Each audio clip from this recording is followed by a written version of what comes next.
Votre geste d'aujourd'hui est d'une grande importance pour nous et pour la population. Je profite de cette occasion pour vous témoigner toute notre gratitude et vous transmettre à vous et à vos partenaires les remerciements du Comité de développement sanitaire et de la population. Nous recevons donc des malades errants venant de Vélingara, de Médina Yoro Foulah, de Kolda, qui ont été convoyés par les forces de défense et de sécurité jusqu'au niveau de ce centre pour être hospitalisés, pris en charge. Et à l'heure où je vous parle, il y en a certains qui sont en hospitalisation. En rapport avec le thème de la Journée mondiale de la santé mentale de cette année, célébrée le 10 octobre 2025, intitulé Accès au service santé mentale en situation de catastrophe et d'urgence, la Casamance fait partie des régions qui ont subi le plus de catastrophes. On peut citer le naufrage du bateau de Diola avec son lot de victimes, le conflit armé avec son lot d'événements traumatiques, les accidents de mines, les agressions armées, les braquages, etc. Tous ces événements impactent négativement sur la santé mentale des populations et en plus, la consommation de la drogue chez les jeunes et l'appauvrissement de la population sont aussi d'autres déterminants de la santé mentale des individus. Ainsi, pour promouvoir la santé mentale de la population, nous attendons plus de moyens et d'assistance de la part de l'État, des collectivités locales et des bonnes volontés comme vous.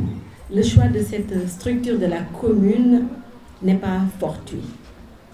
C'est un choix qui a été inspiré et guidé par des professionnels de la santé, en l'occurrence le médecin-chef de région. Parce que quand on veut faire bien, il faut le faire avec des sachants. Et il n'était pas question pour nous de donner cette ambulance au hasard, mais surtout d'écouter le médecin-chef de région pour qu'il puisse nous guider et nous orienter effectivement sur les gens qui ont nécessairement et réellement besoin de cette ambulance, comme on l'avait fait également pour Kadji. Donc, je disais tantôt que nous sommes venus faire don de cette ambulance pour contribuer également à l'atteinte des objectifs de l'ODD 3, à savoir permettre à tous de vivre en bonne santé et de promouvoir le bien-être de tous et à tous âges. Kenya est un village psychiatrique qui est délaissé effectivement, est confronté à des difficultés et qui manque presque de tout. Vous venez de me rappeler d'ailleurs qu'en 2015, lorsque j'étais le directeur général de l'ANRAC, et honnêtement, j'avais oublié cet épisode, que j'avais réhabilité ce centre à hauteur de sa dimension. J'avais oublié, et est-ce que depuis lors, ce centre a encore bénéficié de notre soutien réel, d'une autre réhabilitation? Je ne sais pas, je ne saurais m'avancer, mais l'un dans l'autre, effectivement, ce centre a besoin d'aide et d'appui. Donc Kenya qui est délaissé et qui manque de presque de tout, pendant que les suicides augmentent dans ce pays. Les déficients mentaux errent dans nos rues, aussi bien en ville qu'en campagne. Et nous savons tous plutôt combien notre société a tendance à négliger et à marginaliser les gens qui sont dans cet état, ce qui est aberrant. Et pourtant, ils sont comme nous. Ils sont des morceaux de nous-mêmes, ils sont des bouts de notre chair. Nous leur devons aide, assistance et accompagnement. Nous avons l'obligation de nous préoccuper d'eux, puisque nous ne sommes pas du tout différents. Oui, je parle sous la surveillance de médecins. Je crois qu'en chacun d'entre nous, nous avons une dose de folie douce, impulsive.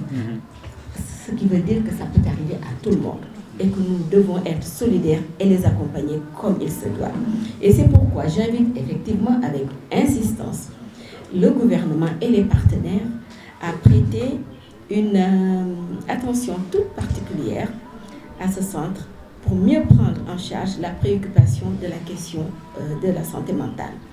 Ce centre qui polarise non seulement les régions sud de Kolda, Sédhiou, Tambacounda, mais couvre également la Gambie, la Guinée-Bissau et la République de Guinée. Alors, je m'engage ici à toujours poursuivre cet élan du cœur, à poursuivre cette marche dans la solidarité, à toujours réaliser des actions de grâce, car tout est grâce en fin de compte. Il ne s'agit pas là d'un investissement pour un gain politique quelconque. Je crois que c'est bon de le rappeler. Mais il s'agit tout simplement de servir. Servir un jour, servir toujours, politique un jour, solidaire toujours.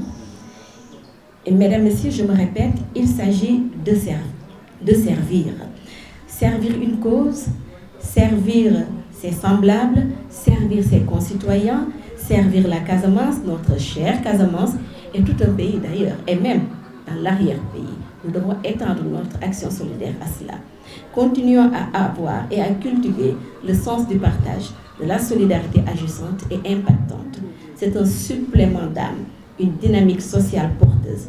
Je vous remercie.